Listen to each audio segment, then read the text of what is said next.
Hello friends. तो आप देख सकते हैं कि ये कुछ नेपाल के सीन आपको दिखाई दे रहे हैं। हम लोग नेपाल घूमने गए थे, तो वहाँ घूमने जाने में मेरा सबसे बड़ा डर यही था कि मेरे पेड़ पौधे सही रह पाएंगे कि नहीं, क्योंकि हमारा 7-8 दिन का ट्रिप हो गया था और पौधों की चिंता मुझे बहुत सता रही थी कि मेरे पौधे सही रहेंगे कि नहीं। वापस आके मैंने जो अपने पौधों का हाल देखा, उसे देख के आप खुद भी हैरान रह जाएंगे कि इतनी ज़्यादा गर्मी हो रही थी और यहाँ मैं अपने पौधों को अकेला छोड़ के चली गई थी। उनको कोई पानी देने वाला भी नहीं था, तो उसकी वजह से मेरे बहुत सारे पौधे ख़राब हो गए हैं और सूख गए हैं। तो आप ये देख सकते हैं, बहुत ही अच्छी जगह है नेपाल में। आप भी अगर नेपाल घूमने जाएं तो पोखरा ज़रूर जाएं। पोखरा का ही ये सारा सीन है। और ये देखिए गोलगप्पे वहाँ 100 रुपये प्लेट, जिसमें 10 पीस गोलगप्पे थे। हेलो फ्रेंड्स, कैसे हैं आप सब। देखिए, हम लोग कुछ दिनों के लिए नेपाल चले गए थे और उस दौरान जो है पौधों को पानी नहीं मिल पाया, जिसकी वजह से देखिए मेरे टमाटरों की हालत बहुत ज़्यादा ख़राब हो गई है। और मिर्ची तो ठीक ठाक चल रही है, मगर टमाटर की हालत बहुत बुरी हो गई है, क्योंकि पानी नहीं है और टेम्परेचर यहाँ पे 48 से अबव जा रहा है। और इसी तरह से देखिए टमाटर बेटा ने तोड़े। और ये देख सकते हैं आप कि ये मेरी पॉचुलाका की क्यारी है, जिसमें मैंने रेन लिली और सदाबहार के पौधे भी लगा रखे हैं। और पौधे अभी छोटे हैं सदाबहार के, बट इसमें देखिए फ्लावरिंग स्टार्ट हो चुकी है। और इधर भी पर्सलेन लगा हुआ है और साथ ही इसमें लगी हुई है मेरी बहुत सारी पॉचुलाका, और इसमें अभी फ्लावरिंग स्टार्ट हो गई है। और ये मेरा इलायची का पौधा, ये भी गर्मी से बहुत परेशान है। हालांकि ये शेडी एरिया में वाला पौधा है, मगर मैंने धूप में लगा दिया है। और ये देखिए करेला, ये बहुत अच्छा ये चल रहा था, बट पानी नहीं मिला इसको। करीब 7-8 दिन पानी नहीं मिल पाया, जिसकी वजह से मेरे पौधे बहुत बुरी हालत में हैं। अब देखिए ये मेरा क्रोटन बहुत अच्छा, बहुत खूबसूरत था, ये हरा भरा बिल्कुल। ये दोनों ही जो है एकदम मुरझाने लगे थे। एक तो थोड़ा सा रिकवर हुआ, पर ये नहीं रिकवर हो पा रहा है। इसके अब सारे पत्ते ही सूख चुके हैं, तो ये पत्ते पूरे झड़ेंगे। और इसी तरह से ये वाला क्रोटन भी मेरा काफ़ी बुरी हालत में था। जब मैं आई तो फिर इसको पानी वानी दिया, थोड़ा सा ये सही हुआ है। तो इन सबकी जड़ों को मैंने पत्तों से ढक रखा है, ताकि पानी जल्दी सूखे ना और ये चल जाए। ये पौधा मैं नेपाल से लेके आई थी, ये जड़ के साथ है, तो मुझे लगता है कि ये रिकवर हो जाएगा। पर इसको पूरा ढक के रख रखा है मैंने पत्तों से, ताकि ये ख़राब ना हो। डायरेक्ट धूप लगने पे ये ख़राब हो सकता है, इसलिए इसको पूरा ढक रखा है। और ये मेरा टाइगर लिली का पौधा है, और ये बहुत अच्छे से फ्रूटिंग कर रहा था। इसमें फ्लावरिंग भी अच्छी आई थी। इसको मैंने बहुत खाद दिया था, पानी दिया था, सब दिया था, बहुत सेवा की थी, बट फ्रूट सारे इसके जो है सूख गए। 4-5 ये करीब 6-7 दिन तक इसको पानी नहीं मिल पाया, जिसकी वजह से कि ये सारे इसके फ्रूट्स सूख के गिर गए और कलियां भी नहीं बन रही हैं अब।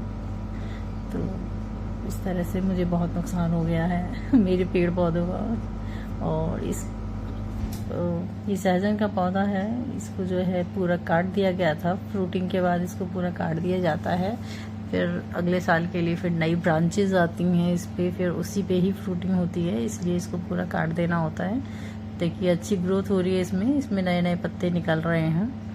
ये एक तरह का मेडिसिनल प्लांट है और शुगर के लिए तो रामबाण है ये। तो ये देखिए ये मेरा तरबूज का पौधा है। ये देखिए इसमें छोटी छोटी सी फ्रूटिंग स्टार्ट हुई है और बहुत ही प्यारा पौधा है ये मेरा। देखो, मुझे लग रहा था इसकी हालत ख़राब ना हो जाए, बट ये बचा हुआ है, क्योंकि इसमें मैं पूरा अच्छे से पानी वानी भर के और इसको ढक के गई थी, और जिसकी वजह से ये ठीक ठाक रहा। फ्रूटिंग भी इसकी चल रही है। नए छोटे छोटे क्यूट क्यूट से इसमें फ्रूट्स लगे हुए हैं। इसको पूरी तरह से फलों को मैंने ढक रखा है, क्योंकि यहाँ पे चिड़िया, गिलहरी और भी बहुत सारे छोटे छोटे जानवर हैं, जो देखेंगे तो इसको चोंच मार देंगे, काट लेंगे। तो उससे बचाने के लिए इसको ढक रखा है, और डायरेक्ट धूप ना लगे फलों पे, इसलिए भी ढक रखा है। ये देखिए मोगरे पे बहुत अच्छी सी फ्लावरिंग शुरू हो गई थी, बट पानी नहीं मिलने की वजह से फिर ये बुरी हालत में हो गया। और ये मेरा पौधा बहुत प्यारा, बहुत सुंदर पौधा, इसमें भी कलियां बहुत अच्छी आ रही थी, फ्लावरिंग हो रही थी, बट देखिए धूप की वजह से और पानी न मिलने की वजह से ये सब कलियां इसकी सूख गई। और ये आम का पेड़ देखिए, आम के पेड़ की भी बहुत बुरी हालत हो गई है। फ्रूट्स जो है ये पके नहीं है, पर येलो दिख रही है, सूरज की वजह से, गर्मी की वजह से जो है ये ऐसे इस तरह से हो गए हैं ये। और बहुत से तो इसमें सूख ही गए काफ़ी फल जो है, और छोटे थे तभी सूख के गिर गए, क्योंकि गर्मी बहुत ही ज़्यादा हो रही है। देखिए इस तरह से ये फूल पूरे सूख के फल गिर जा रहे हैं। और इसमें हर साल बहुत अच्छी इसमें फ्रूटिंग होती थी, इस साल भी अच्छी हुई थी, बट गर्मी इस साल इतनी ज़्यादा तेज़ हो गई है कि सहन नहीं कर पा रहे हैं पेड़ पौधे भी। ये देखिए इसमें बहुत प्यारी कलियां निकलनी शुरू हो गई थी, बहुत सारी कलियां थी, बहुत अच्छी फ्लावरिंग कर रहा था ये, बट गर्मी और पानी न मिलने की वजह से इसके पत्ते पीले पड़ गए हैं। बट अब पानी दे रहे हैं तो देखिए रिकवर करेगा। इसी तरह से इस मोगरे का भी है, इसमें भी फ्लावरिंग अच्छी हो रही थी, बट बीच में झटका लग गया। और अब देखिए पानी डाले हैं तो इसमें फिर से नई कलियां आनी शुरू हो गई हैं। इसी तरह से मेरे और भी पौधों का हाल है। ये कनेर को इस साल पता नहीं क्या हो गया, पिछले साल तो फ्लावरिंग हुई थी इसमें, और इस साल बिल्कुल भी फ्लावरिंग नहीं हुई है इसमें। और आप देख सकते हैं कि गर्मियों में होने वाला गेंदा है, बहुत ही अच्छा पौधा तैयार हुआ है। जल्द ही इसमें फ्लावरिंग भी शुरू हो जाएगी। और ये देखिए ये मेरा काफ़ी पुराना अमरूद का पेड़ है, काफ़ी बड़ा है ये, और इसमें भी फ्रूटिंग बहुत अच्छी हुई है। इसको टाइम टू टाइम पानी दिया गया है, खाद दी गई है, जिसकी वजह से ये इस समय बहुत ही अच्छे से फ्रूटिंग कर रहा है, और जल्द ही इसके फ्रूट खाने लायक हो जाएंगे।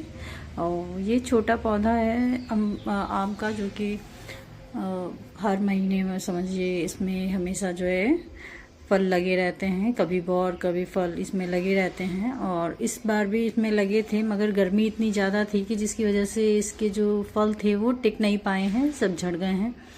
तो उसको हमने काट दिया है, इसका जो फल लग रहे थे, क्योंकि वो सब झड़ गए थे सूख के। ये देखिए इस तरह से सब सूख गए, फल बचे नहीं इसके। अब नेक्स्ट टाइम जब इसमें बौर आएंगे तब फल लगेंगे। ये मेरा बड़ा पेड़ है और इसमें काफ़ी ज़्यादा फल लगे हुए हैं इस समय। और अचानक पता नहीं क्या हुआ इस पेड़ को, और इसके 2 दिन में ही इसके सारे फल झड़ गए, जबकि आम की गुठली भी अभी सही से नहीं बनी है और आम पके भी नहीं हैं, और ये सारे आम अपने आप ही गिर गए हैं। ये 2 ही दिन में पूरा पेड़ जो है एकदम खाली हो गया है। इतने ढेर सारे एक ही दिन में जो है आम इसके गिर गए हैं। और ये देखिए मैंने क्यारी लगा रखी है पूरी पॉर्चुलाका की, और ये पर्सलेन है, इधर पर्सलेन और पॉर्चुलाका साथ में लगा रखा है, साथ में रेन लिली भी है इसी में। तो काफ़ी अच्छी क्यारी तैयार हुई है मेरी, और फ्लावरिंग भी बहुत अच्छी स्टार्ट हो गई है अब। और सदाबहार भी बीच बीच में लगा रखे हैं, और गर्मी की वजह से आप देख सकते हैं मेरा ये पौधा बहुत ही बुरी कंडीशन में हो गया है। बहुत तेज़ धूप हो रही है, यहाँ 48 डिग्री से ऊपर चला गया है टेम्परेचर, और मेरे बहुत सारे पौधे इसी तरह से सूखने लगे, क्योंकि हम लोग चले गए थे और पानी नहीं मिल पाया इनको।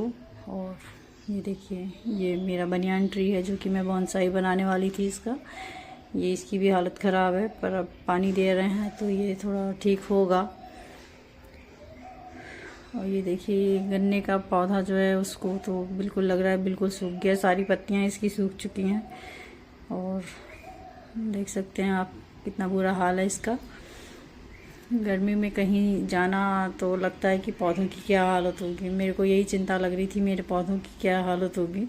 ये नींबू देखिए, नींबू ठीक ठाक कंडीशन में है, इसमें भी फल भी लगे हुए हैं। और ये देखिए इस तरह से सारे आम मेरे गिर गए हैं अपने आप ही, अभी ये पके नहीं हैं, और गुठली भी इसमें अभी अच्छे से नहीं बन पाई है। हम सोच रहे थे इसकी अचार बनाएंगे, खटाई बनाएंगे, मगर हम कुछ बना नहीं पाए इसका सिर्फ हम आम पापड़ बना पाए हैं। सिर्फ आम पापड़ बने हैं इसके। और ये देखिए आगे मेरे गमले जो हैं ये थोड़े ठीक ठाक कंडीशन में थे, क्योंकि जाते समय हमने इसको पूरा पानी से बिल्कुल भर दिया था और एक साथ इकट्ठा करके रख दिया था। और साथ में यहाँ हमने पर्दा भी लगा दिया था, जिससे कि गर्म हवा इन पौधों तक ना पहुँच पाए और पौधे ख़राब ना हो पाए। तो इन पौधों की कंडीशन अभी बेटर है। और हम लोग करीब रात में 12 बजे यहाँ पहुँचे और आते ही हमने सबसे पहला काम यही किया, अपने पौधों को पानी दिया हमने। आते ही हमने सारे गमलों को पानी से भर दिया था। तो देख सकते हैं आप कि बहुत ज़्यादा बुरा हाल तो नहीं है, ठीक ठाक ही हैं मेरे पौधे।